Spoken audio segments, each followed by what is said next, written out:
সন্ধ্যাবেলা বানিয়েছিলাম দারুণ মটমটা মিষ্টি গজা।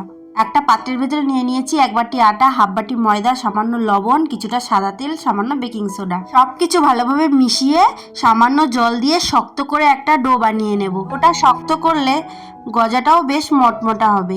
15 মিনিট মতো রেস্টে রেখে তারপর আমি এটাকে বেলে নেব। যেমন করে রুটি করি ওইভাবেই বেলে নেব। রুটি আমাদের পাতলা হয়, এখানে যেহেতু গজা বানাবো তাই আমি এটা একটু মোটা করেই বেলবো, ঠিক এইরকম। এবার একটা চাকু দিয়ে গজার আকারে কেটে নেব। আমি আজকের গজাগুলো একটু ছোট ছোট বানাবো, তাই জন্য আমি চৌকো চৌকো করে ছোট ছোট করে কেটে নিলাম। দিয়ে ছোট ছোট গজা বানাবো তাই ছোট ছোট করে কেটে নিয়েছি। তোমরা যদি বড় গজা বানাতে চাও সেম প্রসেসে বড় বড় করে কেটে নেবে, তাহলেই হবে। গ্যাসে কড়াই বসিয়ে দিয়ে দেবো পরিমাণ মতো সাদা তেল।